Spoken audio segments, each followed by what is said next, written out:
கர்த்தருடைய வசனத்தை தியானிப்போம். ஆண்டவர் நம்மோடு இடைப்படுவாராக.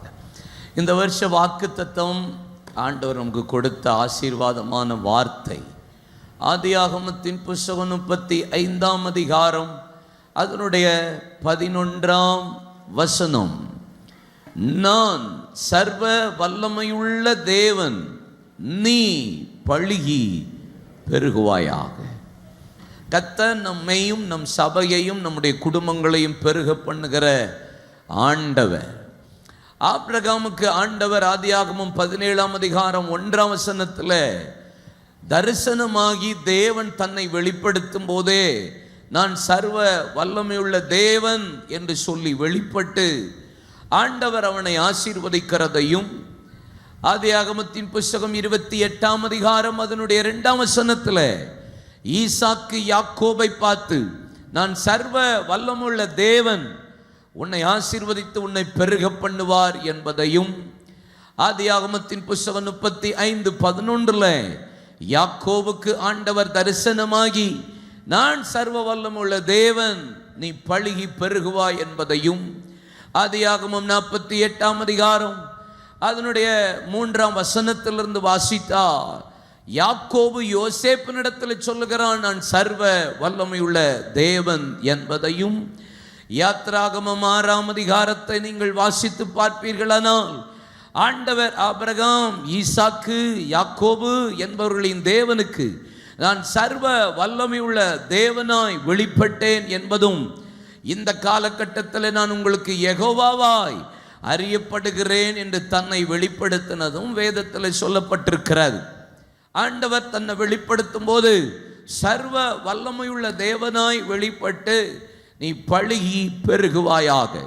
ஆபிரகாமுக்கும் சரி, ஈசாக்குக்கும் சரி, யாக்கோபுக்கும் சரி, 3 பேருக்கு சொல்லும் போதே 3 விதமும் ஒரே மாதிரி டோன்ல ஒரே விதமான ஆசீர்வாதம். வெளிப்பட்டதும் சர்வ வல்லமையுள்ள தேவனாக, ஆசீர்வதித்ததும் ஒரே விதமான ஆசீர்வாதம், ஒரே விதமான நன்மையினாலே கர்த்தர் நிரப்பினார். உன் சந்ததி திரளாய் பெருகும், உன்னிடத்தில் ராஜாக்கள் தோன்றுவார்கள், நீ பெருகுவாய். இந்த 3 ஆசீர்வாதமும் இந்த 3 பேருக்கும் ஒரே விதத்தில் தேவன் கொடுத்து உங்களை தேவன் பெருக பண்ணுவேன் என்று வாக்கு பண்ணுகிறார். இந்த வருஷம் நமக்கும் ஆண்டவர் அந்த வார்த்தையை சொல்லுகிறார் என்றால் அவர்களை பெருக பண்ணியிருப்பாரானால் இந்த ஆண்டு நம்மளையும் அவர் பெருக பண்ண உண்மை உள்ளவர், போதுமானவர் என்று சொல்ல முடியும். 77 வயதில் யாக்கோபு திருமணம் முடித்தான். ஈசாக்கு 40 வயதில் திருமணம் முடித்தார். ஆனால் குழந்தையெல்லாம் பெற்றது 60 வயதில். ஏசா திருமணம் முடித்ததும் 40 வயதில்.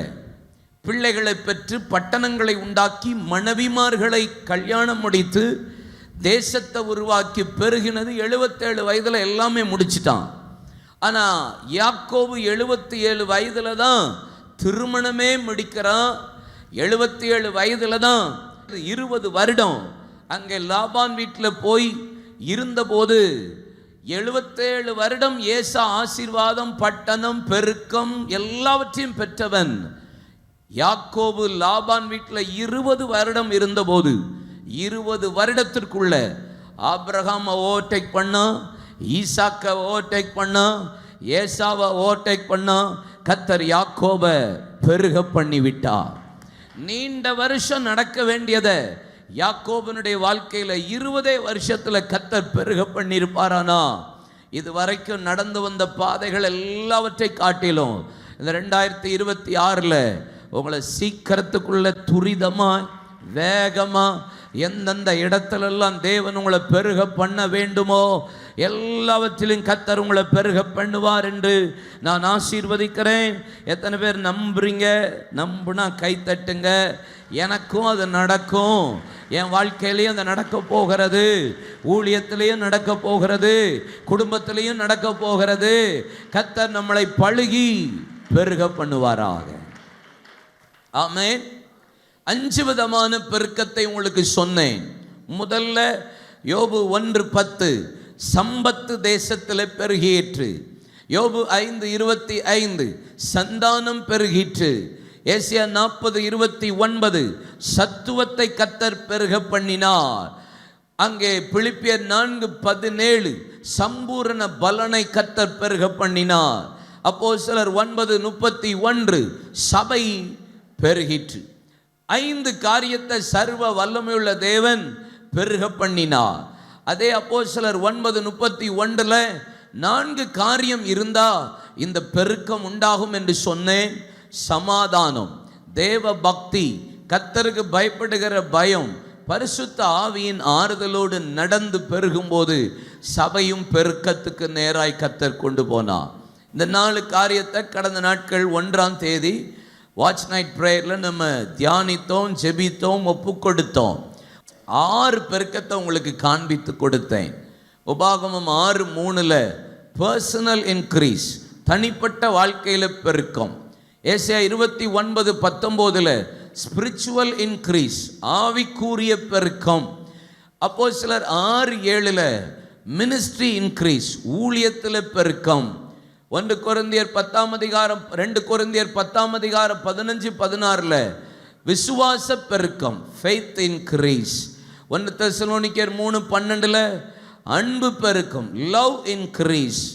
கொலோசியர் 1:10 கர்த்தரை அறிகிற அறிவில் பெருக்கம், ஆண்டவர் அறிகிற அறிவில் பெருக்கம்.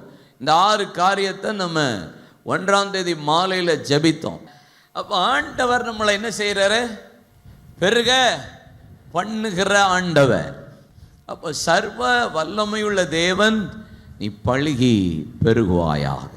இந்த பெருக்கத்தை தான் இந்த வருஷம் நமக்கு ஆண்டவர் தரப்போகிறார். இன்னைக்கு ஒரு வேத வசனத்தை நம்ம வாசித்து அதன் அடிப்படையில் நம்ம தியானிக்க போகிறோம். பழைய ஏற்பாட்டில் ஆண்டவர் பெருக்கம் என்கிற காரியம் தொடர்ந்து அது இஸ்ரவேல் ஜனங்கள் அதற்கு பின்னாடி ஒவ்வொருத்தரையும் எப்படியெல்லாம் பெருக பண்ணினா நம்ம தொடர்ந்து தியானிக்கலாம். ஆனால் இயேசு இந்த பூமியில் வாழ்ந்த நாட்களில் அவர் இருந்த காலகட்டத்தில் இருந்த சில பெருக்கம், அதில் விசேஷமான ஒரு பெருக்கம் கல்யாண வீட்டிலே ஆரம்பிச்சிட்டார். அற்புதமே ஆரம்பித்தது யோவான் 2ஆம் அதிகாரத்தில். கானாவூர் திருமண வீட்டில் தண்ணி திராட்சரசமாய் மாறியது. அங்கே ஒரு 6 கச்சாடி எடுத்து அதில் தண்ணியை நிரப்ப சொன்னார். அதை நிரப்ப அதை எடுத்துக்கொண்டு பந்தி விசாரிப்புக்காரன் கையில் கொடுத்த போது அதை எல்லாம் பகிரப்பட்டது. அவர்கள் ருசியுள்ளதாய் கண்டு இந்த கல்யாண வீட்டுக்காரர்களை மிகவும் வாழ்த்தி கொண்டு போனார்கள். திருப்தியா அவர்கள் அதை புசித்தார்கள், திருப்தியா அதை குடித்தார்கள். அப்படின்னா ஆண்டவர் ஒரு காரியத்தை விருத்தி அடைய பண்ணுகிறார். யோவான் 2:11 சொல்லுகிறது, கர்த்தர் தம்முடைய முதலாவது அற்புதத்தை செய்து தம்முடைய நாமத்தை அவர் அங்கே மகிமைப்படுத்தினார் என்று வேத வசனத்தை நீங்கள் வாசிக்க முடியும். 4 சுவிசேஷத்திலையும் ஒரு சம்பவம் சொல்லப்பட்டிருக்கிறது. என்ன சம்பவம்? யோவான் 6ஆம் அதிகாரத்தில் நீங்கள் அதை வாசிக்க முடியும். வேதத்தில் மத்தேயு 14ஆம் அதிகாரம் 19ஆம் வசனத்தில் அதை பார்க்க முடியும். லூக்கா 9:16 பார்க்க முடியும்.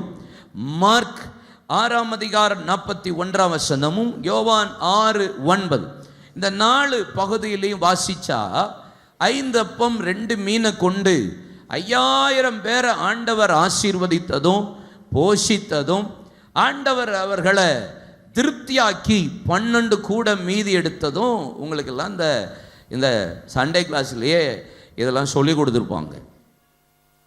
இயேசு 3 நாள் பிரசங்கம் பண்ணுறார். பிரசங்கம் பண்ணிகிட்டே இருக்காரு. மக்கள்லாம் சாப்பாடெல்லாம் மறந்துட்டான், கொண்டு வர்றதெல்லாம் மறந்துட்டானா தெரில. இயேசு 3 நாள் பிரசங்கம் பண்ணி கொண்டே இருக்கிறார். கடைசியில் ஆண்டவர் திரளான ஜனங்களை கண்டு மனதுருகி, இவர்கள் மேய்ப்பனில்லாத ஆடுகளைப் போல இருக்கிறாங்களேன்னு சொல்லிட்டு அவங்களுக்கு ஆகாரத்தை கொடுங்கள்னு சொன்னபோது, இவ்வளவு பேர் மக்கள் இருக்கிறாங்க, எப்படி நமக்கு கொடுக்கிறது? இவ்வளவு இருக்கிற பணத்தை கொண்டு போய் கொடுத்து வாங்கிட்டு வந்து இவங்களை போஷிக்கிறது சாத்தியமில்லை அப்படின்னு இயேசுவினிடத்தில் சொன்னபோது, இயேசு உங்களிடத்தில் என்ன உண்டு என்று கேட்கிறார். யோவான் 6ஆம் அதிகாரத்தில் இங்கு ஒரு சிறு பையன் உண்டு, அவன் கையில் 5 அப்பமும் 2 மீனும் இருக்கிறது, கொண்டு வாங்கன்னு சொல்லி அதை வாங்கி அதை ஆசீர்வதித்து ஆண்டவர் வானத்தை அண்ணாந்து பார்த்து அதை பிட்டு அவர்கள் கையிலே கொடுத்தார். இயேசு அதை கொடுக்கிறதுக்கு முன்னாடி 50 பேரா வரிசையா புல்லின் மீது அமர பண்ணினார். 50 பேரா உட்கார்ந்ததுக்கு பின்னாடி அவர்களுக்கு பந்தியை ஆசரித்து அவர்கள் கையில் அப்பத்தையும் மீனையும் கொடுத்து அவர்கள் எல்லாரையும் போஷிக்க வைத்தார்கள். சாப்பிட்ட புருஷர்கள் மாத்திரம் 5000 பேர் என்று போடப்பட்டிருக்கிறது. ஆண்டவர் ஒரு ஆசீர்வாதத்தை பெருக பண்றதுக்கு முன்னாடி அவர்கள் 50 பேரா உட்கார வச்சார். நம்ம அப்பா மாதிரி டிசிப்ளின் ஆண்டவர் உலகத்திலேயே யாரும் இருக்க முடியாது. நம்ம அப்பா மாதிரி என்ன ஆண்டவர்? டிசிப்ளின். எங்கள் அப்பா எல்லாம், எங்கள் அம்மாவும் சரி, சின்ன பிள்ளைய நாங்கள் விளையாண்டு வெளியே போயிட்டு உள்ளே வந்தாலே எங்கள் அப்பா சொல்கிற வேலை என்ன தெரியுமா? கையை காலை கழுவிட்டு வா, அதுக்கப்புறம் உட்காரு அப்படிமா. இப்பெல்லாம் வந்த உடனே நேராக கையில் விடுற வேலையாக தான் இருக்கு இல்லை? ஆமாம், எங்கள் அப்பா செஞ்ச பழக்கம் இன்னைக்கு வரைக்கும் எனக்கு இருக்குது. கடவுளுடைய கிருபையினாலே வெளியே போனால் உள்ளே போன உடனே காலை கை கழுவிடணும், இல்லைன்னா அது ரொம்ப டிஸ்டர்பன்ஸாக இருக்கிற மாதிரி இருக்கும். அப்போது நம்ம அப்பா ரொம்ப ஒழுக்கமான ஆண்டவர். 50 பேரை உட்கார வச்சதுக்கு அப்புறம்தான் பெருகவே பண்ணுகிறார். அவங்களுக்கு பிட்டே கொடுக்கிறார். 5 அப்பம் 2 மீன், 5000 பேர். கால்குலேட் பண்ணால் ஏறக்குறைய 25000 பேர் சாப்பிட்ருக்கணும். 25000 பேர் சாப்பிட்ருக்கணும். மீதியும் 12 கூட எடுக்க கர்த்தர் உதவி செய்தார் என்று வேதம் சொல்லுகிறார். 5 அப்பம் 2 மீன் கொடுத்தவனுக்கு அந்த 12 கூடையை கண்டிப்பாக கர்த்தர் கொடுத்து அனுப்பியிருப்பா. ஒருத்தன் கொடுக்கிறான்னா, ஒருத்தன் விதைக்கிறான்னா அவனுக்கு தான் அந்த பெருக்கத்தை கர்த்தர் கொடுக்கிறவர் என்பதை நான் நம்புகிறேன், நான் விசுவாசிக்கிறேன். நீங்கள் எந்த அளவுக்கு ஆண்டவருக்கு கொடுக்குறீங்களோ, ஆண்டவர் அப்படி அந்தரங்கத்தில் அப்படி வானத்தில் சிலம்பம் பண்ணுறவர் அல்ல. நம்ம அப்பா அப்படி சும்மா மந்திரம் மாயாஜாலம் பண்ணுறவர் அல்ல. நம்ம ஆண்டவர் ஒரு சின்ன காரியத்தை வச்சு தான் ஆண்டவர் பெருக பண்ணுகிற ஆண்டவர். எதுவுமே இல்லாமல் வெறும் கையில் முளம் போடுறவர் அல்ல நம்ம ஆண்டவர். எதையாவது விதைக்காம கர்த்தர் எதையும் பெருக பண்ணவே மாட்டார். நீங்கள் எதையும் விதைக்காம நம்ம எந்த பெருக்கத்தையும் பார்க்க முடியாது. நீங்கள் கண்ணீரை விதைச்சாலும் அதுக்கு கம்பீரமான பலன் உண்டு. நீங்கள் ஆவிக்கென்று விதைத்தாலும் ஆவியினாலே நித்திய ஜீவன் உண்டு. மாம்சத்திற்கென்று விதைத்தாலோ மாம்சத்தின் பலனை அறுப்பீர்கள். அப்போ என்ன விதைக்கிறோமோ அதுக்கு பலன் பெருக்கம் கண்டிப்பாக வேதத்தில் சொல்லப்படுகிறது. இந்த காலை வேளையில் ஒரு 4 பெருக்கம் எதை நீங்கள் விதைக்கணும்? அப்போஸ்தலனாகிய பவுல் 1 கொரிந்தியர் 3 அதிகாரம் 6-7 வசனங்களை வாசிக்க கேட்போம். நான் நட்டேன், I have planted, நான் நட்டேன். அப்பல்லோ நீர் பாய்ச்சினான், அப்பல்லோ watered, அப்பல்லோ நீர் பாய்ச்சினான். தேவனே விளையச் செய்தார். ஆண்டவர் தான் அதுல விளையச் செய்தார் இருக்கு. இங்கிலீஷ் பைபிள்ல இன்க்ரீஸ், அவர் பெருக பண்ணினார் என்று சொல்லப்பட்டிருக்கிறது. அப்படி இருக்க நடுகிறவனாலும் ஒன்றுமில்லை, தண்ணீர் பாய்ச்சுகிறவனாலும் ஒன்றுமில்லை, விளையச் செய்கிற தேவனாலே எல்லாம், பெருக செய்கிற தேவனாலே தான் எல்லாம் ஆகும். அப்போ விளையச் செய்கிறது, பெருக பண்ணுகிறது. நான் விதைக்கலாம், அப்பல்லோ நீர் பாய்ச்சலாம், ஆனா பெருக பண்ணுகிறவர் யார்? But God gave the increase. கர்த்தர் தான் பெருக பண்ணுகிறவர். கர்த்தர் தான் ஆண்டவர் விருத்தி அடைய பண்ணுகிறவர். நீங்க விதைக்கலாம், நாட்டலாம், நீர் பாய்ச்சலாம், தண்ணீர் ஊற்றலாம், ஆனா பலனை பெருக பண்ணுகிறவர் நம்முடைய ஆண்டவர் மாத்திரமே. அப்ப ஆண்டவர் ஒரு பெருக்கத்தை கொடுக்கணும்னு சொன்னா ஒரு கர்த்தருடைய பிள்ளைகிட்ட கர்த்தர் எதிர்பார்க்கிறது விதன்னு ஒரு காரியம் நம்முடைய வாழ்க்கையில வேணும். விதைக்கிறவனுக்கு தான் ஆண்டவர் ஆசீர்வாதத்தை பெருக பண்ணுவார். சும்மா அப்படியே ஆகாயத்தில் சிலம்பம் பண்ணுகிறவர்களா இருந்தா, பிரயாசப்படாதவர்களா இருந்தா, ஒண்ணுமே செய்யாம என்ன பெருக பண்ணுவார் என்று சொன்னால் நம்முடைய ஆண்டவர் ஒரு நாள் நம்மளை பெருக பண்ண மாட்டார். ஒரு 4-5 காரியத்தை விதையா நம்ம விதைக்க போறோம். 1, முதலாவது விதை, எதை நம்ம விதைக்கணும்? எப்பயுமே ஆண்டவர் பெருக்கத்தை விரும்புகிறவர். நீதிமொழிகளின் புஸ்தகம் 14 அதிகாரம் 28 வசனத்தில் வாசித்து பாருங்க. ஜன திரட்சி ராஜாவின் மகிமை, ஜனக்குறைவு தலைவனின் முறிவு. ஒரு பெருக்கம் எங்க இருக்கோ அங்கதான் மகிமை. I am not only talking about people. ஏதோ ஜனத்தை மாத்திரம் சொல்லலை. உங்களுடைய ஆசீர்வாதமாக இருக்கலாம், உங்களுடைய அதில் பிஸ்னஸ், வேலை, குடும்பம், சந்ததி, சபை, எல்லாவற்றிலும் ஒரு பெருக்கம் இருந்தால் தான் கர்த்தருக்கு மகிமை உண்டாகும். மகிமை அங்கே இல்லைன்னா என்ன அர்த்தம்னா அங்கே பெருக்கம் இல்லை என்ற அர்த்தம். ஜனத்திரட்சி ராஜாவின் மகிமை, ஜனக்குறைவு அது தலைவனுக்கு லட்சையை உண்டாக்குகிறது. ஜனக்குறைவு தலைவனுக்கு ஒரு முறிவை உண்டாக்குகிறது. நீங்க பெருகணுங்கிறது தான் பெரிய தேவனுடைய திட்டமாக இருக்கிறது. நீங்கள் குடும்பத்தில் பெருகணும், சபையில் நீங்கள் பெருகணும், உங்கள் சந்ததியில் நீங்கள் பெருகணும், உங்கள் ஊழியத்தில் நீங்கள் பெருகணும், உங்கள் வியாபாரத்தில் கர்த்தர் உங்களை பெருக பண்ணணும். இந்த வருஷமே தேவனுடைய பலத்த ஆசீர்வாதம் மாத்திரமல்ல, வாக்கு தத்தம் மாத்திரமல்ல, தேவனுடைய பரிபூர்ண திட்டமே Mount Church and Mount family. கர்த்தர் உங்களை பெருக பண்ணுவதுதான் அவருக்கு மகிமை என்று ஆண்டவர் இந்த வருஷத்தின் ஆரம்பத்திலே சபையை பார்த்து பேசுகிறார். தனிப்பட்ட விதத்தில் நீங்க பெருகணும், ஆவிக்குரிய வாழ்க்கையில நீங்க பெருகணும், எண்ணிக்கையில நீங்க பெருகணும், சம்பாத்தியத்தில் நீங்க பெருகணும், சம்பத்தில் நீங்க பெருகணும், சந்தானத்தில் நீங்க பெருகணும், சம்பூர்ண பலன்ல நீங்க பெருகணும், சத்துவத்தில் நீங்கள் பெருகணும். சபையிலையும் கர்த்தர் நம்மை கையை தட்டி வாயை திறந்து ஒரு நிமிஷம் ஜனத்திரட்சி வெறிப்படட்டும், ஜனக்குறைவு ராஜாவுக்கு முறிவு, தலைவனுக்கு முறிவு. ஆண்டவரே தேவனே உமக்கு மகிமையை கொண்டு வரும்படி எங்களுக்கு ஒரு பெருக்கத்தை தேவன் தருவீராக. தேவன் எங்கள் எல்லைகளை பெருக பண்ணுவீராக. Praise God. Hallelujah. அப்ப விதைக்கிறவன், நீர் பாய்ச்சுகிறவன், விளைய செய்கிறவன், பெருக பண்ணுகிறவன். அப்போ விதைப்புன்னு ஒன்று இருக்கு, நீர் பாய்ச்சுகிறதுன்னு ஒன்று இருக்கு, பிரயாசப்படுறதுன்னு இருக்கு. அது இருந்தால் தான் பெருக பண்ணுவா. வெறுமனையாகவே ஆண்டவர் எங்கேயும் யாரையும் பெருக பண்ணுறவரே அல்ல. நம்ம அப்பாலாம் மந்திரமோ மாயாலாம் மாயஜாலம் பண்ணுறவரெல்லாம் அல்ல. விதைக்கணும். எதை விதைக்கணும்? ஒரு 4-5 காரியம் நான் உங்களுக்கு சொல்ல போகிறேன். 1,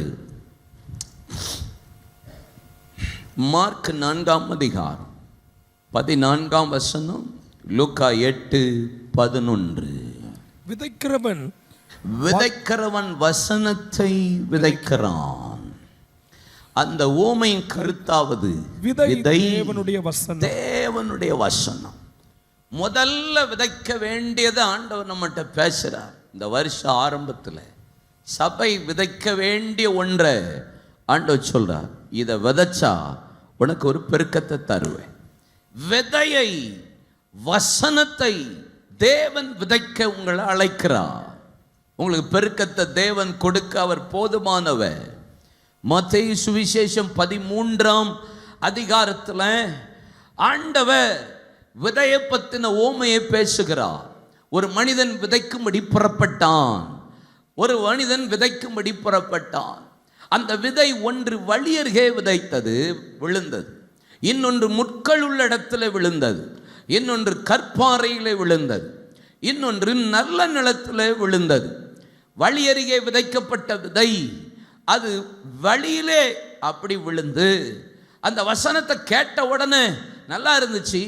அதை உணராது இருந்தபடினால, வேலி இல்லாதபடினால, அது இருதயத்தில் விதைக்கப்பட்டதை பறித்து கொள்ளும்படி பிசாசு, ஆகாயத்து பட்சிகள் வந்து அதை எடுத்துக்கொண்டு போனது. இதுதான் வழி அருகே விதைக்கப்பட்டது. சர்ச்சில் கேட்கும் போது நல்லா இருக்கு. செருப்பை போட்டதுக்கு அப்புறம் என்ன பிரசங்கம் பண்ணாருன்னே பாதி பேருக்கு மறந்துருது. நான் உங்களை சொல்லலை, தோத்த. அப்போ வசனம் கேட்ட உடனே ஓகே, அங்கே வெளியே போகிற வழியில் ஏதோ பேசினார்ல அப்படின்னு தோணுது.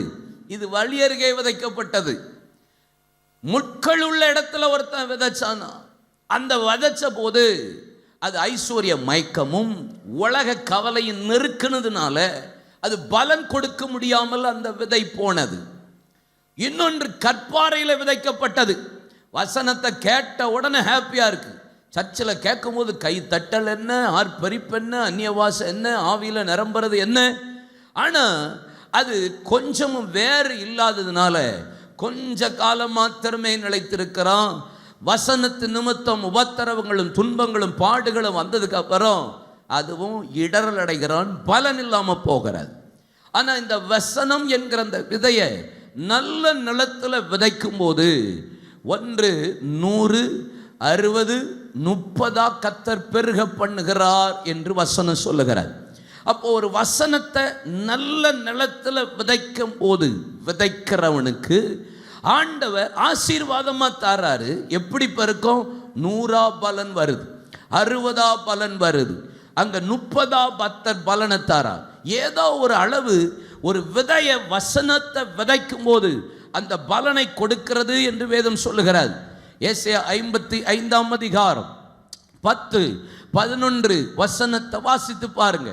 மாரியும் உறைந்த மழையும் வானத்திலிருந்து இறங்கி அவ்விடத்திற்கு திரும்பாமல் பூமியை நனைத்து அதன் முளையை கிளப்பி விளையும்படி செய்து விதைக்கிறவனுக்கு விதையையும் புசிக்கிறவனுக்கு ஆகாரத்தையும் கொடுக்கிறது எப்படியோ அப்படியே என் வாயிலிருந்து புறப்படும் வசனமும் இருக்கும். அது வெறுமையா என்னிடத்திற்கு திரும்பாமல் அது நான் விரும்புகிறதை செய்து நான் அதை அனுப்பின காரியம்படி வாய்க்கும். நீங்க வசனத்தை விதைக்க விதைக்க ஆண்டவர் அதற்குரிய பலனை தேவன் இந்த வருஷம் தருவா. எந்த அளவுக்கு வேத வசனத்தை நீங்க விதைக்கிறீர்களோ உங்க பட்டணங்களில், உங்க வீட்டில், உங்க குடும்பத்தில், வியாபார ஸ்தலத்தில், வேளையில், நீங்க வியாபார பகுதியில் தேவனுடைய வார்த்தையை எந்த அளவுக்கு வசனத்தை விதைக்கிறீர்களோ அந்த விதை பலனை கொடுக்கும் என்று வேதவசனம் சொல்லுகிறார். 1 தீமோத்தேயு 5 அதிகாரம் அதனுடைய 17 வசனத்தை வாசித்து பாருங்கள். நன்றாய் விசாரணை செய்கிற மூப்பர்களை விசேஷமாய் அண்டர்லைன் விசேஷமாய் திருவசனத்திலும் உபதேசத்திலும் பிரயாசப்படுகிறவர்களை, என்னத்துல? வசனத்துல பிரயாசப்படுறாங்களா? வசனத்திலையும் உபதேசத்திலையும் யார் பிரயாசப்படுறீங்களோ நான் சொல்றேன் உங்களுக்கு ரெட்டிப்பான கணத்துக்குரிய பாத்திரமாய் கர்த்தர் உங்களை எண்ணுவா. அப்படின்னா உங்களை கர்த்தர் பெருக பண்ண போகிறார் என்று அர்த்தம். யார் வசனத்துக்கு பிரயாசப்படுறீங்க, யார் வேத வார்த்தைக்கு உபதேசத்துக்கு பிரயாசப்படுறீங்க. சீகன் பால் என்கிற விளையேறப்பெற்ற தேவ மனிதன் தரங்கம்பாடிக்கு வந்து அவரோடு சேர்ந்து 6 பேர் வசனத்துக்கு பிரயாசப்பட்டதுனால தான், வசனத்தை அவர்கள் விதைத்ததுனால தான் அந்த வேத வசனம் இன்றைக்கு பெருகி பெருகி வசனத்தை வாசித்து கர்த்தர் இவ்வளவு பேர் கையிலையும் முழு உலகத்திலும் தமிழ் வேத புத்தகம் கையில இருக்கிறதற்கு ஒரு தேவ மனிதனை பிரயாசப்பட விதைக்கிறதற்கு தேவன் பயன்படுத்தினதுனால தான் இந்த பெருக்கம். ஆமென். ஒரு விளையேறப்பெற்ற வார்த்தை வசனம். நீங்க அப்போஸ்தலர் 13 அதிகாரத்தை அப்படி எடுத்துக்கோங்க. Acts chapter 13. இந்த 13 அதிகாரத்தில் ஆரம்பத்தில் ஊழியத்திற்காக சிலரை அழுப்பி விடும்படி இந்த 13 அதிகாரத்தில் சொல்லப்பட்டிருக்கிறது. இல்லை, ஊழியத்திற்காக அவர்களை பிரித்து விடுங்கள், ஆவியானவர் திருவுளம் பற்றுகிறார். ஆண்டவர் 13 அதிகாரத்தில் நீங்க வாசித்தீங்கன்னா 5 வசனம், 7 வசனம், 26 வசனம், 42 வசனம், 44 வசனம், 46 வசனம், 48 வசனம், 49 வசனம். இந்த வேத பகுதியில் எல்லாத்திலையும் ஒரு வார்த்தை ரிப்பீட்டடா அப்படியே வந்துகிட்டு இருக்கிறத பார்க்க முடியும்.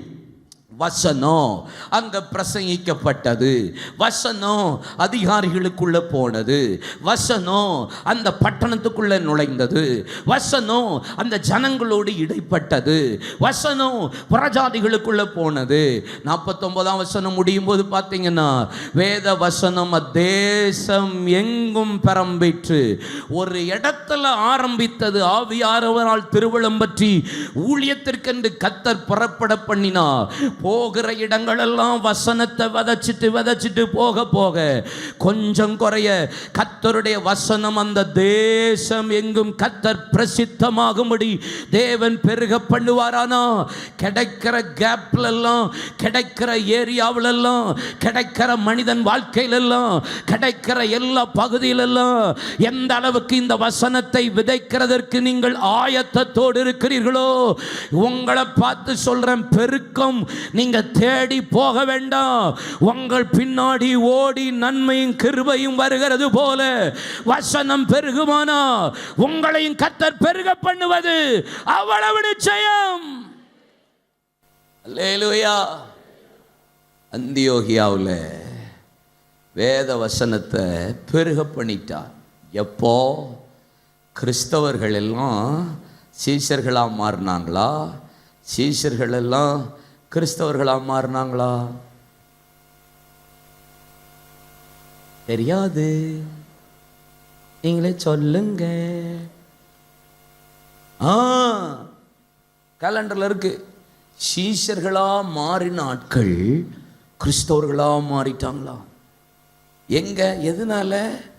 ஏன் சீஷர்கள் கிறிஸ்தவர்களா மாறினாங்க?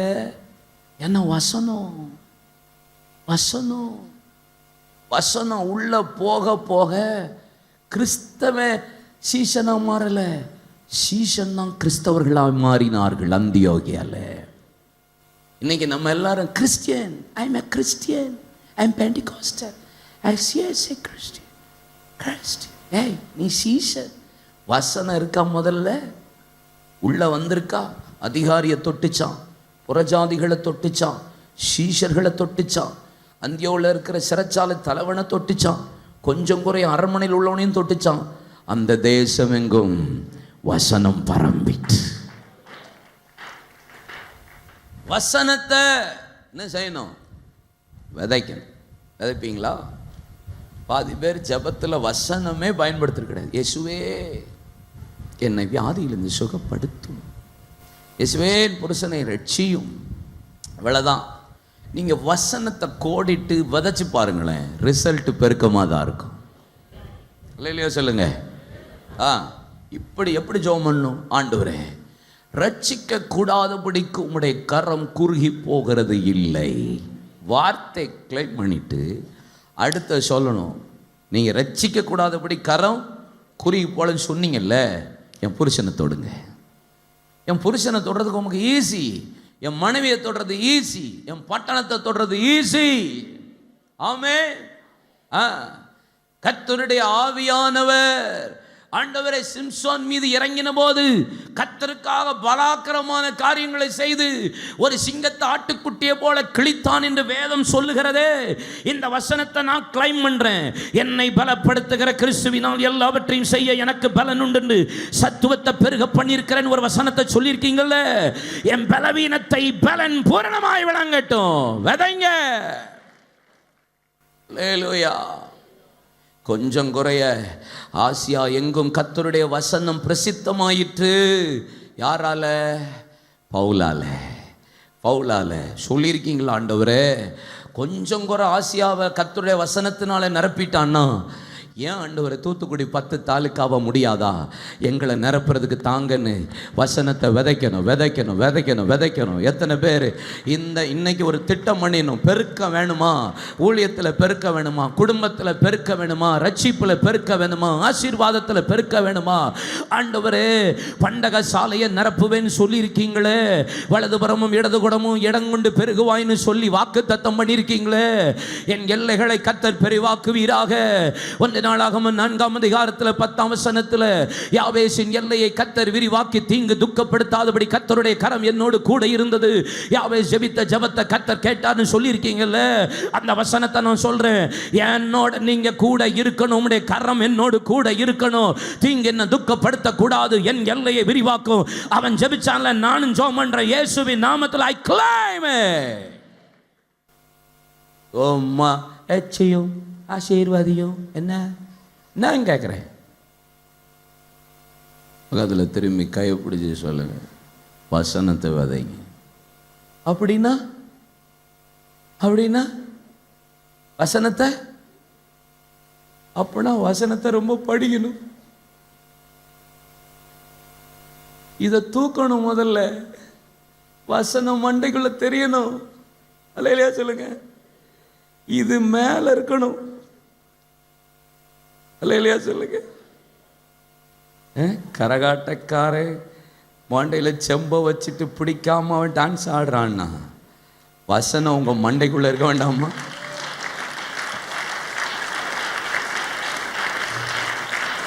நீங்க அட்லீஸ்ட் ஒரு ஒரு ஒரு 10 வசனமாவது டெய்லி ஞாபகம் மனப்பாடம் பண்ண பழகுங்கிறேன் நான். என்னப்பா? பழகுங்க, ஆசைப்படுங்க. நல்லா வெறித்தனமாக ஆசைப்படுவேன். ஒரு தடவை பைபிள் வாசிக்கிறேன்ல, இன்னைக்கு காலையில் முழங்காலில் தான் பைபிள் வாசிக்கிறேன். இன்னைக்கு வரைக்கும் முழங்காலில் தான் வாசிக்கிறேன் பைபிளை. அப்படியே வாசிட்டே வருவேன். ஒரு வாசனை ஆவியில் வந்துட்டுனா அதை வாசித்து அப்படி மனனம் பண்ணிடுவேன். அதுக்கப்புறம் அந்த வசனத்தை அன்னைக்கு ஜெபத்தில் எத்தனை முறை சொல்ல முடியுமோ சொல்லிடுவேன். யாருக்கெல்லாம் ஜெபிக்கிறனோ அப்போல்லாம் அவங்களுக்கு சொல்ல முடியுமோ சொல்லிடுவேன். ஏன் என்னால் இத்தனை வசனத்தை வடக்கடை கடக்கடை கட்ட கட்டன்னு சொல்ல முடியுது? ஏன் உள்ள ஒரு பெரிய ஸ்டோரேஜை வைக்க என்னால் கர்த்தர் எனக்கு கிருபை தர்றாரு. நான் பெரிய ஓட்டன்னு எனக்கு தெரியும். ஆனால் நான் விரும்புகிறேன், நான் ஆசைப்படுறேன். வசனத்தை விதைக்கத்தான் பெருக்கம் வரும் என்பது வேத வசனம் எனக்கு கற்றுக் கொடுக்கும்னா இன்னும் எத்தனை வசனத்தை வேணாலும் மனனம் பண்ணுறதுக்கு, எவ்வளவு வசனங்களையும் நான் என் மண்ணில் ஏற்றுக்கொள்ளுகிறதுக்கு பாடத்தை மனனம் பண்ணுறோம், கணக்கை எடுத்து ப்ராக்டிஸ் பண்ணுறோம். ஏன் வசனத்தை மட்டும் மனனம் பண்ண மாட்டேங்கிறோம்? அல்லேலூயா, ஆமென். ஒருத்தர் சொல்றாரு, ஹல்லேலூயா பிரதர், யோனா எங்க போனான் பிரதர்? அவன் ஆண்டவர் அவனை போய் சொன்னது தர்சீசுக்கு, அவனோ நினிவேவுக்கு போனான். ஆளுக்கு மண்டையில குழப்பிருச்சு, விட்டா சாயர் புரண்டு இருப்பாரு. சில பழமொழியை கூட சில ஆள் வசனம் மாதிரி சொல்றாங்க ஸ்டேஜில். இது எங்க இருக்கு பைபிள்னா? அது பழமொழி. அது ஞாபகம் இருக்கு, என்ன இல்லை எது இல்லை. சிலருக்கு பாட்டு ஞாபகம் இருக்கு, சினிமா பாட்டுலாம் ஞாபகம் இருக்கு. திடீர்னு அப்படியே போகிற போக்கள் டக்குன்னு வந்துடுது அவனுக்கு வாயில மர்மரிங் மாதிரி அப்படியே. ஏன்னா அது போய் ரிஜிஸ்டர் ஆகிருக்கு. பழைய பாட்டு, இளையராஜா பாட்டு இல்லை, அதெல்லாம் டக்குன்னு மைண்ட் வந்தோன்னே ஐயோ வசனம் அது எங்க பிரதர் இருக்கு? நம்ம வாழ்க்கை பல நேரம் இது பழைய ஏற்பாடா அதுவே தெரிய மாட்டேங்குது. இருக்கிறதுல பெரிய பியூட்டி என்ன தெரியுமா? ரூத்தை கண்டுபிடிக்க முடியாது. நெகேமியாவுக்கு முன்னாடி எஸ்ராவா, நெகேமியாவுக்கு அப்புறம் எஸ்ராவா எஸ்தரா தெரியாது. ஆனா ஏதோ எஸ்ன்னு இருக்கும், கண்டுபிடிச்சிடலாம். நெகேமியாவுக்கு முன்னாடி என்ன இருக்கு? அவ்வளோதான், முடிஞ்சு போச்சு. எவ்வளோ அழகான பிள்ளைகள், தங்கண்டா நீங்களா. ஆனால் உங்களுக்கு சங்கீதம் மட்டும் அது எங்க இருந்தனாலும் டக்குன்னு எடுக்க தோணுது. ஏன்னா அதை தான் 24/7 திறந்து வச்சு பார்க்குறீங்க. லேவியராகமும் பாருங்க, ஒட்டி தான் இருக்கும் உங்கள் வாழ்க்கையில். லேவியராகமத்துக்குள்ளே நீங்கள் என்றைக்கும் யூட்டன் போட்டதே இருக்காது. அது என்றைக்கும் அது அப்படியாக ஒட்டியே இருக்கும். இப்போ கூட பிரிக்கிறதுக்கு கூட கஷ்டப்பட்டு தான் ஒட்டி பிரிச்சுக்கிட்டு வேண்டியிருக்கும். பல பேருடைய பைபிளை இப்போ வாங்கி பார்த்தாலே அது விளங்கும். ஏன்னா நம்ம பைபிளை வாசிக்கிறது இல்லை, சும்மா அன்னைக்கு உள்ளது இல்லை அப்படி டக்கு. யூதா எங்கே இருக்கான்? யாக்கோபனுடைய பிள்ளை இருக்கான்பா. இல்லை, யூதா பழைய ஏற்பாடு புதிய ஏற்பாட்டில் எங்கடா இருக்கான் அப்படின்னா ஒரே ஒரு இடத்துல தான் இருக்கான். போக்கிமான் கேமை எத்தனை பேர் எத்தனை ஸ்டேஜ் முடிச்சிருக்கீங்க? சில கூட்டம்லாம் இங்கே இருக்குது. போக்கிமான் கேம் விளாடுற கூட்டம் இருக்குது. மண்டையிலே கொட்டணும் உங்களை. பைபிள் வாசிக்க வக்கு இல்லை. வசனத்தை விதைக்கிறதுக்கு நான் ஸ்டோரேஜ் வசனம் இருந்தால் தானே விதைக்க முடியும். சொல்லுங்கப்பா, முடியுமா முடியாதா? நீங்கள் விதைச்சு பாருங்க, 100, 60, 30 பலன் உண்டு, பெருக்கம் உண்டு. பெருக்கம் உண்டு. விதைக்கிறவனுக்கு விதையும் புசிக்கிறவனுக்கு ஆகாரத்தையும் கொடுக்கிற ஆண்டவர். அந்த வசனம் ஒரு நாள் வெறுமையா திரும்பாது. நீங்க விதைச்சீங்கன்னா அதுக்குரிய பெருக்கம். வசனம் எங்கும் பரம்பி பெருகிற்று. ரெண்டாவது, வசனத்தை விதைக்க சொல்றார். ரெண்டாவது விதைக்க சொல்றது விசுவாசத்தை விதைக்க சொல்லுகிறார். வசனம் என்கிற ஒரு விதையம். ரெண்டாவது ஆண்டவர் சொல்லுகிறார் விசுவாசம் என்கிற விதை. லூக்கா 17 6. அதற்கு கர்த்தர் கடுகு விதையளவு விசுவாசம் உங்களுக்கு உண்டாயிருந்தால், கடுகு விதையளவு விசுவாசம் இருந்தா, நீங்கள் இந்த காட்டத்தி மரத்தை நோக்கி நீ வேரோட பிடுங்குண்டு கடலிலே நடப்படுவாயாக என்று சொல்ல அது உங்களுக்கு கீழ்ப்படியும். எங்களுக்கு நீங்க விசுவாசத்தை வர்த்திக்க பண்ண வேண்டும் ஆண்டவர் சொல்றாரு. ஒரு விதை உங்கள் கையில தாரம்பா. என்ன விதை? கடுகு விதை. இந்த விதையாகிய விசுவாசத்தை நீ விதைச்சா போதும். Little thing always little thing, but little faith great thing. சின்னது சின்னதுதான், ஆனா சின்ன விசுவாசம் பெரிய மழையை கூட பெயர்ந்து சமுத்திரத்தில் தள்ளுண்டு போ என்று சொல்லுமானால் அது நடக்கும். ஆமென். அப்போ உங்க விசுவாசத்தை கர்த்தர் விதைக்க சொல்றாரு. ரொம்ப பெருசாலாம் வேண்டாம். விசுவாசம் நம்பப்படுகிறவர்களின் உறுதியும் காணப்படாதவர்களின் நிச்சயமா இருக்கிறது என்று எபிரேயர் 11 சொல்லுகிறது. விசுவாசம் எல்லாம் யோசிக்கவே வேண்டாம். ஆமென். 1 கொரிந்தியர் 13 கடைசி வசனத்துல விசுவாசம், அன்பு, ஆமென், அப்புறம் நம்பிக்கை. இதுல அன்பே பிரதானம் சொல்றாரு. அப்போ 3 தான் நிலைச்சிருக்குன்றாரு. விசுவாசம், அன்பு, நம்பிக்கை. இது 3 தான் நிலைச்சிருக்கும். ஆவியின் கனியில 1 விசுவாசம், ஆவியின் வரங்கள்ல 1 விசுவாசம். அங்க கலாத்தியர் 5 22 1 கொரிந்தியர் 7 சொல்லப்பட்டிருக்கிறது. விசுவாசம் எனக்கு வேணும். விசுவாசம் என்ற ஒரு விதையை கர்த்தர் விதைக்க சொல்லுகிறார். மத்தேயு 13 அங்கே பாருங்க 31-32 வேறொரு ஓமைகளை அவர்களுக்கு இயேசு சொன்னார். பரலோக ராஜ்யம் கடுகு விதைக்கு ஒப்பாயிருக்கிறது. ஒரு மனுஷன் எடுத்தது தன் நிலத்தில் விதைத்தான். அது எப்படி வந்துச்சான்? அது சகல விதைகளிலும் ரொம்ப சின்னதாக இருந்தாலும் பலன் எப்படி இருந்துச்சு? சகல பூண்டுகளிலும் பெரிதாகி ஆகாயத்து பறவைகள் அதன் கிளைகளில் வந்து அடையத்தக்க விருட்சமா மரமா கர்த்தர் மாத்திட்டார். சின்ன விதை தான், அந்த விசுவாசத்தோடு நான் விதைச்சேன், அது விருட்சமாக மாறிட்டு. ஆபிரகாம் விசுவாசித்தான், அது அவனுக்கு நீதியாக எண்ணப்பட்டது. ஒரு மனிதனுடைய விசுவாசம் விதைச்சான். ஆபிரகாம் இன்னைக்கு இவ்வளோ பெரிய சந்ததியாய் கர்த்தர் நம்மளை பெருக பண்ணுவார். ஆனால் அங்கே ஏசாயா 51:2, மல்கியா 2:15 பக்தி உள்ள ஒரு மனிதனை தேவன் தெரிந்து கொள்ளுகிறார். ஏன் தெரியுமா? ஏன் ஆபிரகாம் அழைத்தேன்? பக்தி உள்ள சந்ததியை பெற்றெடுக்கும்படி. அங்க ஏசாயா 51:2 உங்கள் தகப்பனாகிய ஆபிரகாம் உங்களை பெற்ற சாராளை நோக்கி பாருங்கள், அவன் ஒருவனாய் இருக்கையில் அவனை அழைத்து ஆசீர்வதித்து ஏன் பெருக பண்ண தெரியுமா? அவன் விசுவாசித்தான், அது அவனுக்கு நீதியா எண்ணப்பட்டது. அவனிலிருந்து இப்ப வரைக்கும் கர்த்தர் என்ன பெருக பண்ணிக்கிட்டே இருப்பாரானா? ஒரு விசுவாசம் என்கிற சின்ன விதையை போட்ட ஆபிரகாம் இன்னைக்கு இவ்வளவு பெரிய பெருக்கத்தை தேசம் பார்த்து கொண்டிருக்குமானா? இந்த வருஷத்தின் துவக்கத்தில் உங்களை பார்த்து சொல்லுகிறேன், நீங்க என்னென்ன சூழ்நிலையில் போய் கொண்டிருந்தாலும் பரவாயில்ல, உங்களுக்கு முன்பாக உங்கள் முற்பிதாக்களை நிறுத்திக் கொள்ளுங்கள். அது அவர்களுக்கு நீதியா எண்ணப்பட்டது போல கடுகு விதை அளவு விசுவாசம் இருந்தாலும் அந்த விசுவாசத்தை விதைப்பீர்களானா ஒரு பெரிய விருட்சமாய் கர்த்தர் பெருக பண்ணுவா. சூழ்நிலையை பார்க்காதீங்க, பிரச்சனையை பார்க்காதீங்க, போராட்டத்தை பார்க்காதீங்க. விசுவாசம் என்கிற விதையை கையில் எடுத்துக்கொள்ளுங்கள். 3வது ஒரு விதை 2 கொரிந்தியர் 9 பாருங்க.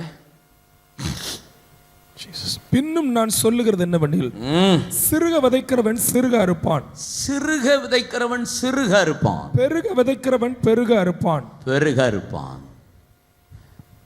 9 10 விதைக்கிறவனுக்கு விதையையும் புசிக்கிறதற்கு ஆகாரத்தையும் அளிக்கிறவர் உங்களுக்கு விதையை அளித்து அதை பெருக பண்ணி, அண்டர்லைன், அதை பெருக பண்ணி உங்கள் நீதியின் விளைச்சலை வர்த்திக்க செய்கிறார்.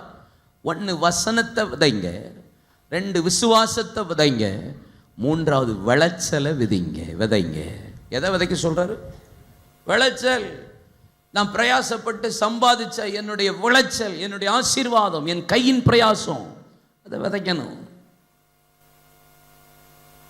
I'm not talking much about tithe and offering குறித்தோ தசம பாகத்தை குறித்தோ நான் அதிகமாக ரொம்ப பேச மாட்டேன் சர்ச்சில். ஏன்னா அதை தொடறதுக்கு நான் ரொம்ப யோசிப்பேன், அது ஈஸியாக வந்துடும்ட்டு. ஆனால் சில நேரம் அது பேசி தான் ஆக. நீங்கள் ஆசீர்வதிக்கப்பட சில வசனத்தை என்னையவே கத்த நெருக்கி பேச வச்சிடுறாரு சில வசனத்தை வச்சு. அப்போ சிறுக விதைக்கிறவன் பெருக விதைக்கிறவன். அப்போ நீங்க விசுவாசம் என்கிற விதை, வசனம் என்கிற விதை, மூன்றாவது விளைச்சல் என்கிற விதை. சில பேருக்கு தசம பாகம்னா என்னன்னே தெரியல. கொடுக்கணுமா பிரதர்? பழைய ஏற்பாட்டில் தானே தசம பாகம் சொல்லியிருக்குன்னு கேட்குறாங்க. 1/10 பழைய ஏற்பாட்டில் சொல்லியிருக்கு. சின்ன சின்ன காரியத்தில் கூட. ஏன் சிஎஸ்ஐ சர்ச்சில் இவ்வளவு பெரிய ஆசீர்வாத பெருக்கம்னு நினைக்கிறீங்க நீங்கள்? சர்ச்சில், சிஎஸ்ஐ சர்ச்சில் நம்ம பெந்தேகோஸ்து சபைன்னு பித்தவும் கூடாது. சிஎஸ்ஐ சர்ச்சில் இருக்கிறத நம்ம இங்கே கற்றுக்கணும். இங்கே இருக்கிற பெண்டிகாஸ்டல் எக்ஸ்பீரியன்ஸை சிஎஸ்ஐ கற்றுக்கணும். ரோமன் கத்தோலிக்க திருச்சபையில் உள்ளதை நம்ம சில காரியங்களை கற்றுக்கணும். இங்கே இருக்கிறத ரோமன் கத்தோலிக்க திருச்சபையும் கற்றுக்க வேண்டி இருக்கிறது. புரியுதா உங்களுக்கு? ஏன் சிஎஸ்ஐ சர்ச்சில் இன்னைக்கும் கிராமத்தில் பாருங்க, ஒரு 2 முட்டை விழுந்தாலும் நாட்டுக்கோழி முட்டை கழுத ஒன்றை கொண்டு வந்து சர்ச்சில் வச்சுறான் முன்னாடி. ஆனால் நம்ம பயிலுக டேஷ் டேஷ் டேஷ் தோத்திரம் தோத்திரம் அல்லேலூயா. அரிசியை கொண்டு டக்குன்னு வைக்கிறான். ஒரு வாழைத்தாறு வந்து முன்னாடி வந்து விழுது. பார்த்துருக்கீங்களா? நான் இப்பயுமே சில கிராம சர்ச்சுக்கு சில இடத்துக்கு போகிறேன். முன்னாடி பார்த்தா விளைச்சலாக தான் இருக்கும். அது நல்லா இருக்குல்ல, அது ஹார்வெஸ்ட் இல்லை அது. அது பார்க்கவே ரொம்ப எனக்கு சந்தோஷமாக இருக்கும். எல்லாமே ஐட்டம், எல்லா ஐட்டமும் இருக்கும். முருங்காய் இருக்கும். முருங்காய் கூட வச்சிருவான். நம்ம வீட்டில் 2 முருங்காய் இருந்தானே, ஒரு முருங்காவை பிடிங்கி கொண்டு வந்து போட்டுறானே, முன்னாடி வச்சிடறானே. ஆனா நம்ம பையில கஞ்சூஸ்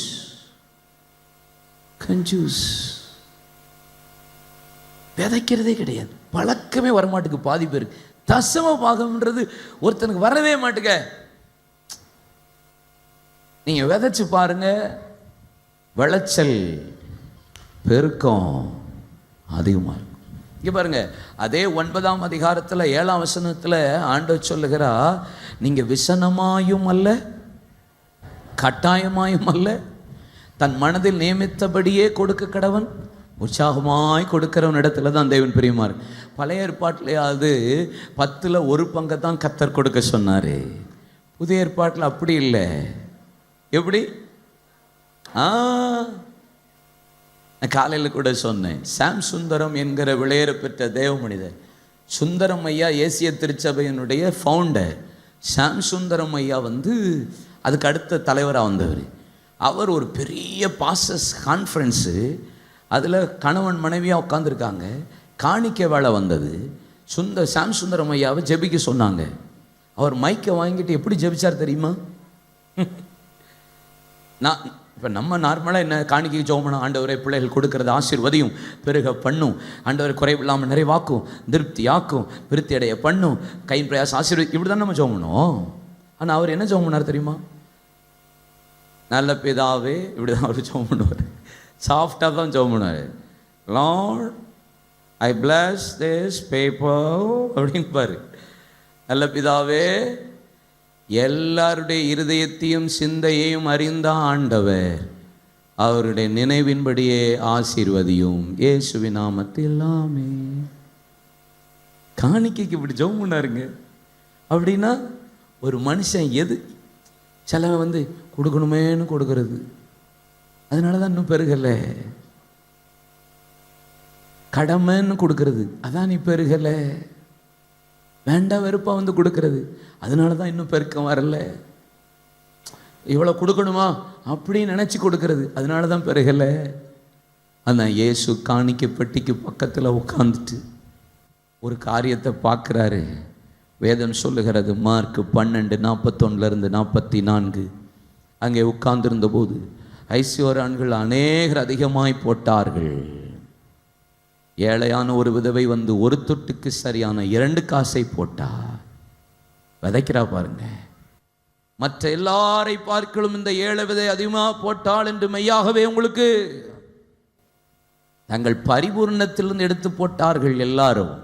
ஆனா இவ்வளோ ஜீவனை கொண்டு பாருங்க. நீங்க எவ்வளவு கொடுக்குங்கிறது மேட்ரே இல்லை இங்க விஷயம். கத்தட்ட வந்து அது விஷயமே இல்லை. நீங்க எப்படி விதைக்கிறீங்கிறது தான் விஷயம். உங்க விளைச்சலை எப்படி கொடுக்குறீங்கன்னு தான் விஷயம். நான் 2000 2021 வரைக்கும் 21 வருஷ பிரசங்க காலத்தில் கையை நீட்டி நான் காணிக்க வாங்கினதே கிடையாது. 21ஆவது ஆண்டு ஜூலைக்கு அப்புறத்துலேருந்து நான் கையை நீட்டி காணிக்க வாங்குறேன். எனக்கும் நான் வெளியே போகிற இடத்துல காணிக்க வாங்குறேன். அதுக்கு முன்னாடி எங்கேயுமே காணிக்க வாங்கினதில்லை.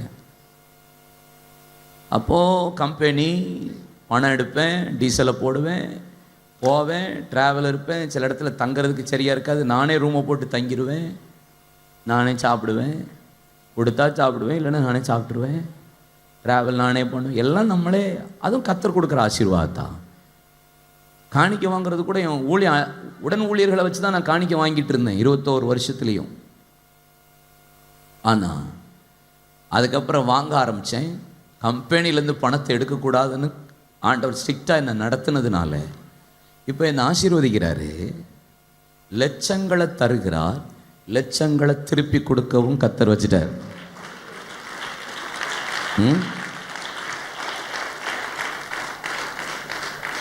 கொடுக்கிறதும் லட்சமாக தான் கொடுக்க வைக்கிறாரு, குறைவாலாம் கொடுக்க வைக்கல. ஒவ்வொரு மாசமும் லட்சத்தை தாராரு, லட்சத்தை திருப்பி கொடுக்க வைக்கிறாரு. எனக்கு எவ்வளோ சந்தோஷமா இருக்கு தெரியுமா? ஏசப்பா எனக்கு தர்றதை நான் விதைக்கிறது எனக்கு அவ்வளோ சந்தோஷமா இருக்கு. ஒரு நாளும் என்னை குறைவு விடாம கர்த்தர் நடத்துறார் ஊழியத்தில். புரியுதா? உங்களுக்கு ஏன் இப்படி கொடுத்தாருன்னு யோசிச்சா, நான் 500 ரூபா சம்பளம் வாங்கும் போதே 300 ரூபாவை ஆண்டவருக்கு கொடுத்தேன். 1000 ரூபா சம்பளம் வாங்கும்போது 800 ரூபாவை ஆண்டவர் கொடுத்தேன். 1000 ரூபா 1500 ரூபா சம்பளம் வாங்கும்போது 1000 ரூபாவை ஆண்டவர் கொடுத்தேன்.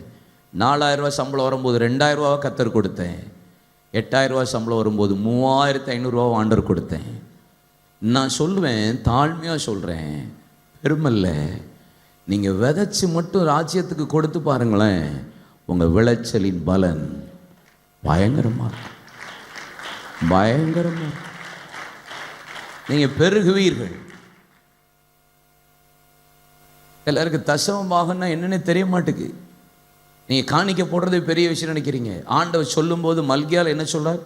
நீங்கள் தசமபாகங்களிலும் காணிக்கைகளிலும், தசமபாகம் தனி, காணிக்கை தனி.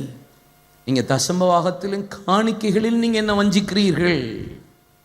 தி பெஸ்ட்டாக கொடுங்க கர்த்தருக்கு. உங்கள் பிள்ளைகளுக்கு அதை பழக்குங்க, கொடுத்து பழகுங்க. நீங்கள் கொடுத்ததை பெருசாக சொல்லாதீங்க, கர்த்தருக்காக அதை பழக்கப்படுத்தி பாருங்க. உங்களுக்கு கர்த்தர் ஒரு பெரிய பெருக்கத்தை தருவா. வசனத்தை விதைங்க, விசுவாசத்தை விதைங்க, விளைச்சலை விதைங்க. 4வது எதை விதைக்க கர்த்தர் சொல்லுகிறா? யாக்கோபு 3:18, நீதியாகிய கனியானது சமாதானத்தை நடப்பிக்கிறவர்களாலே சமாதானத்திலே விதைக்கப்படுகிறது. எதை விதைக்க சொல்றா?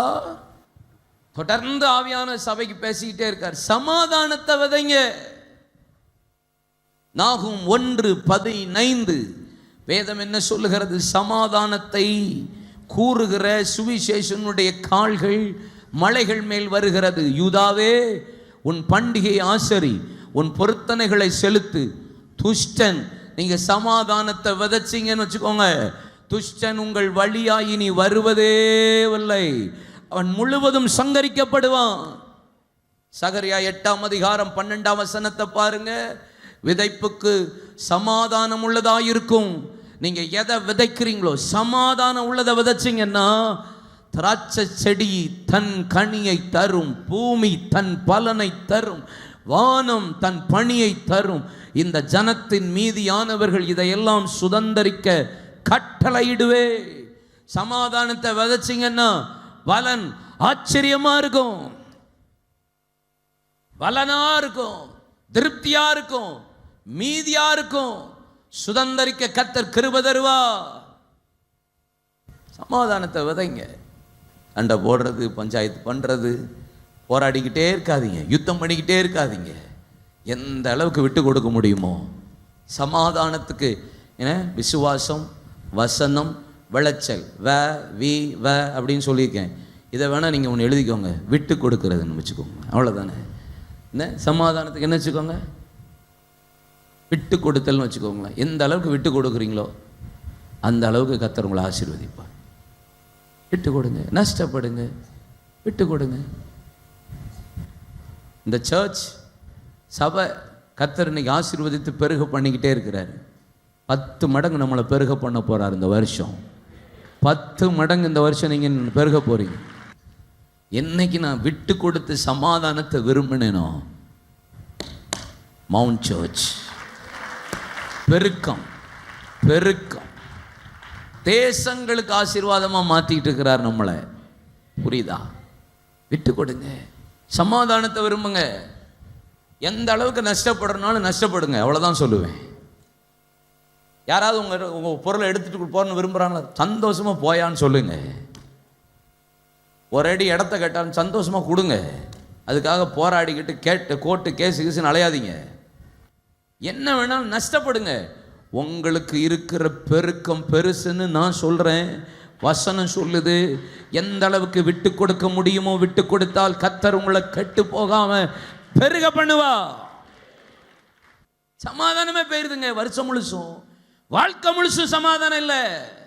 வாய் போயா, எதை வேணாலும் எடுத்துக்கோ, தூக்கி போட்டு பாருங்க.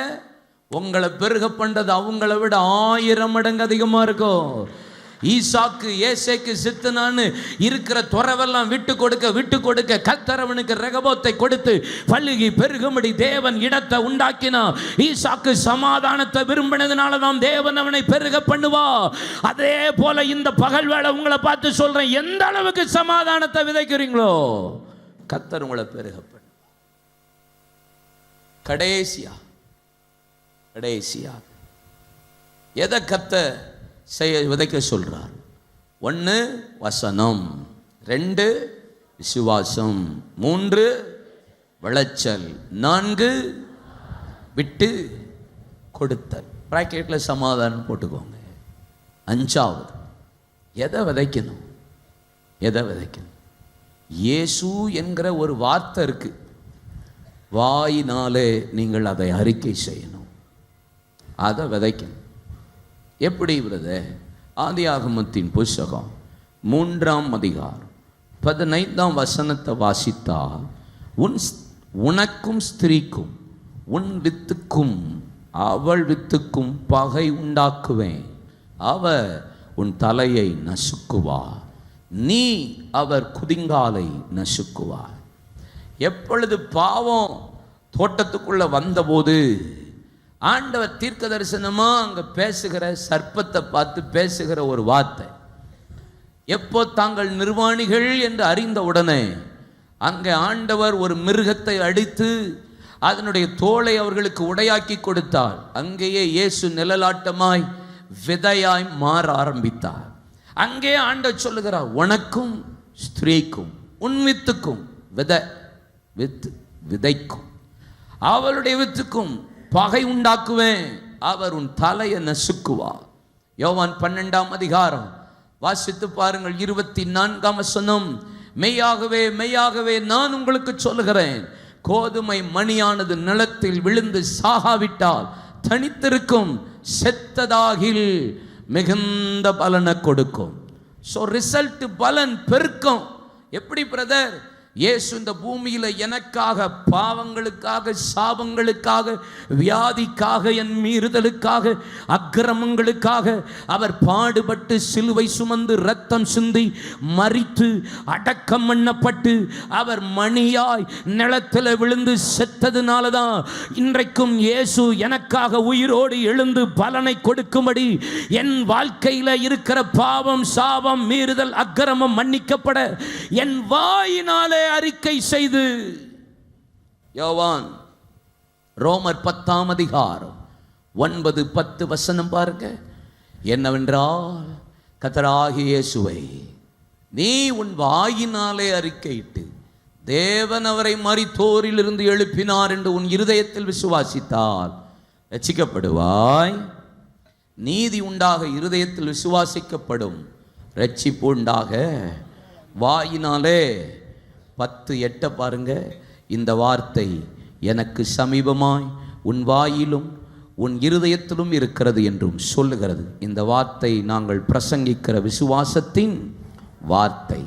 உபாகமம் 30ஆம் அதிகாரம், உபாகமம் 30ஆம் அதிகாரம் 11 வசனத்தை எல்லாரும் தயவுசெய்து திருப்புங்க. Deuteronomy chapter 30 verse 11 to 14. எல்லாரும் எடுங்க. பழைய ஏற்பாடு உபாகமம் 30 வாசிக்க கேட்போம். நான் இன்று உனக்கு விதிக்கிற கட்டளை உனக்கு மறைபொருளும் அல்ல, அது உனக்கு தூரமானதும் அல்ல. உங்களுக்கு மறைபொருளும் அல்ல, தூரமும் இல்ல. நாங்கள் அதை கேட்டு அதன்படி செய்யும் பொருட்டு எங்கள் நிமித்தம் வானத்துக்கு ஏறி, யார் வானத்துக்கு ஏறி அதை எங்களுக்கு கொண்டு வருகிறவன் யார் என்று நீ சொல்லத்தக்க அது வானத்தில் உள்ளதும் அல்ல. வானத்துக்கும் ஏற வேண்டாம், அது வானத்திலும் இல்ல. நாங்கள் அதை கேட்டு அதன் செய்யும் பொருட்டு எங்கள் நிமித்தம் சமுத்திரத்தை கடந்து அதை கொண்டு வருகிறவன் யார் என்று நீ சொல்லத்தக்க அது சமுத்திரத்துக்கு அப்புறத்தில் உள்ளதும் அல்ல. வானத்துக்கு நீ ஏற வேண்டாம், சமுத்திரத்துக்கும் போக வேண்டாம், வானத்திலிருந்து யாரும் கொண்டு வர வேண்டாம், சமுத்திரத்திலிருந்து யாரும் எடுத்துட்டு வர வேண்டாம். 14ஆம் வசனம். நீ அந்த வார்த்தையின்படி செய்யும் பொருட்டு அது உனக்கு மிகவும் சமீபமாய் உன் வாயிலையும் உன் இருதயத்திலும் இருக்கிறது. உன் வாயிலையும் இருதயத்திலையும் இருக்கிறது. ஓ மோசேக்கு ஆண்டவர் பல விதத்தில் கர்த்தர் ஜெபிக்கவா, மேலே ஏறவா, காத்திருக்கவா, ஆமென், கட்டளையை பிரமாணத்தை கொண்டு எழுதுறதுக்கு கற்பலகை எடுத்துட்டு வா, உபவாசித்து காத்திரு, இந்த நியமத்தை பண்ணு, அதை செய், இதை பண்ணு, ஒழுங்கா இரு, சீத்தி பலகை 48 பலகை இருக்கணும், இப்படி திரட்சியில் இருக்கணும், பிரகாரம் இப்படி இருக்கணும், வெங்கல தொட்டி இப்படி இருக்கணும், இன்ஸ்ட்ரக்ஷன். ஆனால் யோசுவாவின் நாட்களில் யோசுவா 3ஆம் அதிகாரம் 7ஆம் வசனத்தை வாசித்து பாருங்க. 3-7 வசனம். நீ பலன் கொண்டு திடமனதா இரு, திகையாதே, கலங்காதே, நான் உன்னை விட்டு விலகுவதும் இல்லை, உன்னை கைவிடுவதும் இல்லை. பலன் கொண்டு திடமனதா இரு, நான் மோசையோடு கூட இருந்தது போல உன்னோடு கூட இருப்பேன். நீ பலன் கொண்டு திடமனதா இரு, இவர்களுடைய பிதாக்களுக்கு நான் கொடுப்பேன் என்று ஆணையிட்டு கொடுத்த தேசத்தை நீதான் பங்கிட்டு கொடுப்பாய். நீ பலன் கொண்டு திடமனதா இரு. இந்த நியாய பிரமாண புஸ்தகம் உன் வாயை விட்டு பிரியாத படிக்கு இது செய்ய நீ பேச கவனமா இருந்தால் நீ போய் வந்த தேசத்தை சுதந்தரித்து கொள்ளுவா. இந்த வார்த்தை வேற எங்கேயும் வானத்துக்கும் இல்ல, கடலின் ஆழத்திலையும் இல்ல, கொண்டு வருகிறதுக்கும் யாரு தேவையில்ல, உங்க வாயில தான் இருக்கு. ஸ்பீக் அவுட், பேசு, நல்ல சத்தமா பேசு. எந்த அளவுக்கு பேச முடியுமோ பேசுங்க, அறிக்கை பண்ணுங்க. வசனத்தை விதைங்க, விசுவாசத்தை விதைங்க, விளைச்சலை விதைங்க, விட்டு கொடுத்து விதைங்க, வாயின் வார்த்தையை விதைங்க, அறிக்கை பண்ணுங்க, கன்ஃபஸ் பண்ணு. எங்கேயோ சிம்பிள்ப்பா, நீ பெறுகிறதுக்கு சிம்பிளாக உன் வாயில் தான் இருக்கு. நல்லதை பேசு, நல்ல விசுவாசமாக அறிக்கை பண்ணு, நல்லா பார்த்தே பேசு, நெகட்டிவாக பேசாதே. Most of peoples too much of time speak out negative words. அதிக டைம் எப்படி நடக்கும், எப்படி சாத்தியமாகும், சரியாகாது, ஆகாது, குணமாகாது, ரசிக்கப்பட மாட்டான், வராது, நீ விளங்கவே மாட்ட. உன்னை வச்சு என்ன செய்ய? எவ்வளவு அழகான வார்த்தையை கர்த்தர் கொடுத்து நீ பேசினாலே போதுமே. நெகட்டிவா பேசாதீங்கன்னு. சர்வ வல்லமுள்ள தேவன் என் கூட இருக்கிறேன். ஏன் நான் நெகட்டிவாக பேசணும்? நடக்காது, வாய்க்காது, விளங்காது, நல்லா இருக்காது. ஏன் நெகட்டிவாக பேசணும்? நான் சொல்லுவேன், ஆண்டோட சொல்லுங்க, எல்லாம் நடக்கும். இந்த வருஷம் பெருக்கத்துக்கு நேராக போகிறேன். என் வாயை திறந்து நான் அறிக்கை பண்ணுகிறது, நம்பிக்கையை அறிக்கை பண்ணுகிறதுல அசைவில்லாத உறுதியாயிருங்கள். வாக்குத்தத்தம் பண்ணினவர் உண்மை உள்ளவர். எபிரேயர் 10:23 சொல்லுகிறது. ஆமே, எந்த அளவுக்கு வாயை திறக்கிறீங்களோ, திட்டுறதுக்கு இல்லை. எந்த அளவுக்கு வாயை திறக்கிறீங்களோ சபிக்கிறதுக்கு இல்லை. எந்த அளவுக்கு வாயை திறக்கிறீங்களோ தவறாக பேசுறதுக்கு இல்லை.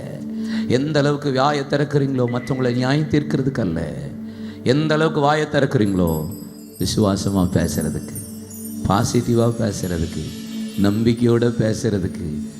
நான் ஆசீர்வாதத்திற்கென்று அழைக்கப்பட்டேன் என்பதை அறிந்து ஆசீர்வதிக்க வேண்டியது என்று ஒரு நாள் சபியாதிருங்கள். டோன்ட் கர்ஸ். யாரையும் சாபமாத்த போடாதீங்க. நீ ஆசீர்வாதமாக இருப்ப, நீ நல்லா வருவடா, நீ நீ ஆசீர்வதிக்கப்பட்டவன்டா, நீ சமத்து பிள்ளையா இருப்ப, உன்னை கர்த்தர் பெருக பண்ணுவா. பேசிக்கிட்டே இருங்க. நான் இருக்கிறத பார்த்து நம்புறவர் அல்ல. 5 அப்பம் இருந்தாலும் 2 மீனாக இருந்தாலும் 5000 பேருக்கு பெருக பண்ணினவர் என்னையும் பெருக பண்ணுவார். என் புருஷன் இப்போ குடிக்கலாம், என் புருஷன் ஒரு நாள் ஊழியக்காரனை மாறுவான்.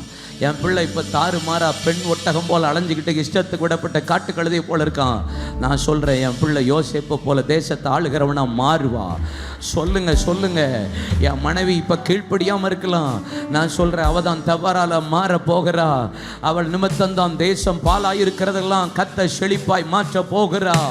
இப்போ தூத்துக்குடி பட்டணத்தில் சபை இன்னைக்கு இவ்வளோ பெருசாக இருக்கலாம். நான் சொல்கிறேன், இந்த வருஷத்தில் 10,000 விசுவாசிகளை கத்த தருவார் என்று நான் நம்பிக்கையோடு அறிக்கை பண்ணுகிறேன்.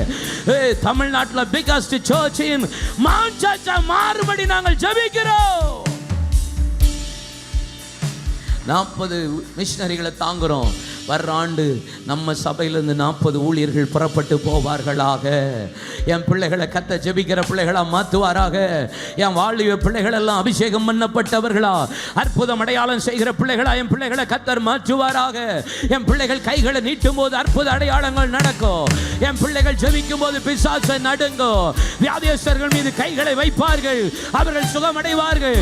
மரித்தோரை உயிரோடு எழும்ப பண்ணுகிற வல்லமை என் மவுண்ட் சபையில் இருக்கிற என் பிள்ளைகளுக்கு கத்தர் உண்டாக்க போகிறார். இனி தரித்திரனை நான் தேடி பார்ப்பது இல்லை. என் குடும்பத்தில், மவுண்ட் குடும்பத்தில் ஒருவனும் இல்லை, ஒருவனும் இயலாமை, ஒருவனும் கஷ்டப்படுறான், ஒருவனும் வியாதிப்பட்ட இல்லை. என் தேசத்தில் இனி இளவயதின் மரணம் இல்லை. எங்க சபையில் இளவயதின் மரணம் இல்லை. இயேசுவின் நாமத்தில் we declare in the mighty and the glorious name of Jesus. கேன்சருக்கு இங்க இடம் இல்ல, கிட்னி ஃபெயிலியருக்கு இங்க இடம் இல்ல, டயபெட்டிக்ஸ் இனி இடம் இல்ல, பிரஷருக்கு இனி இடம் இல்ல, ஆர்த்தரைட்டிஸ்க்கு இடம் இல்ல. நான் வாயினால அறிக்கை பண்ணுவதை என் தேவன் கனம் பண்ணுவது உண்மையானா? Right now in the beginning of year God wants to tell you something. கர்த்தர் உன்னை பெரிய கையை தட்டி ராகா தாரா ராகாவோ உடஹந்தரலகதியா கரலவா ரேகவனா ரகதியந்தரலவா ஷே. மவுண்ட் ஸ்கூலை கர்த்தர் உருவாக்குகிறார். மவுண்ட் டயாலிசிஸ் சென்டரை கர்த்தர் உருவாக்குகிறார். மவுண்ட் மிஷன் மூவ்மெண்ட் பெருகுகிறது. A cry for revival. Thoothukudi 10 தாலுகாவில் எழுப்புது. தமிழ்நாட்டில் 38 மாவட்டத்தில் எழுப்புது. இந்தியாவில் 28 மாநிலம், 8 யூனியன் பிரதேசத்தில் எழுப்புது. Confuse confuse. என் எல்லைகள் பெருகுகிறது. எனக்கு வாகனம் வருகிறது. எனக்கு வீட்டை கர்த்தர் தருகிறார். நான் விசுவாசிக்கிறவர் இன்னார் என்று நான் அறிந்திருக்கிறேன். அதை அந்நாள் வரைக்கும் முடிவு பரியந்தம் காத்துக்கொள்ள என் ஆண்டவர் உண்மை உள்ளவர். பிரிந்த குடும்பம் சேருகிறது. என் சபையில மவுண்ட் குடும்பத்தில் யாரும் பிரியக்கூடாது. குடும்பம் பிரியக்கூடாது. என் குடும்பம் பிரியக்கூடாது. பிள்ளைகளே, கணவன் மனைவி பிரியக்கூடாது. பிரிவினின் ஆவியை கடிந்து கொள்ளுகிற, தற்கொலையின் ஆவியை கடிந்து கொள்ளுகிற, இளவயதின் மரணத்தை கடிந்து கொள்ளுகிற ஆவியில ஆவியில கையை தட்டி அந்நிய பாஷையில ரகதா உடகா ரேகதனா தரிசனம், தீர்க்க தரிசனம் ரெவலேஷன், வெளிப்பாடு, இன்டர்பிரேஷன். திருமணம் நடக்காத பிள்ளைகளுக்கு திருமணம் நடப்பதாக, குழந்தை இல்லாத பிள்ளைகளுக்கு கர்ப்பத்தின் கனியில ரெட்டிப்பான பிள்ளை. பிள்ளை இந்த வருஷம் பிள்ளை, இந்த வருஷம் பிள்ளைய நான் பிரதிஷ்டை பண்ணுவேன். இந்த வருஷம் என் பிள்ளைகளை ராக்கா, உன் பிள்ளை, என் பிள்ளைகள் யாரெல்லாம் பிள்ளை இல்லையோ அந்த பிள்ளை அந்த இயர் எண்டுல நான் பிரதிஷ்டை, வீடு பிரதிஷ்டை, வாகன பிரதிஷ்டை, குழந்தை பிரதிஷ்டை, திருமண ஆராதனை இயேசுவின் நாமத்தில்.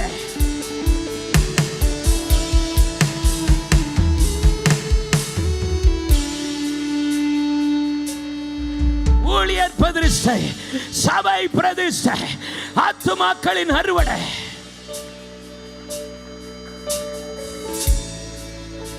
ஹல்லேலூயா. இயேசுவே உம் நாமமே உயரணும். இந்த வருஷம் யாரெல்லாம் தனியா வந்திருக்கீங்களோ, எனக்கு ஆவியானவன் சொல்றா, இனி இந்த வருஷத்தோட உன் தனிமை முடியுது. இனி நீ குடும்பமா தான் வருவ, குடும்பமா தான் வர. ஆவியானவர் என்ன சொல்ல சொல்ல வைக்கிறா, நீ இனி தனிமையா வர போகிறதில்ல. ஆலயத்துக்குள்ள ஃபேமிலி கை தட்டி, கை தட்டி, கை தட்டி, நீ குடும்பமா ஆலயத்துக்குள்ளே கையை தட்டு. உன் அப்பாவோட வருவ, உங்க அம்மாவோட வருவ, உன் கணவனோட வருவ, உன் பிள்ளைகளோட வருவ, உன் மனைவியோட வருவ. ராகாதரலபா.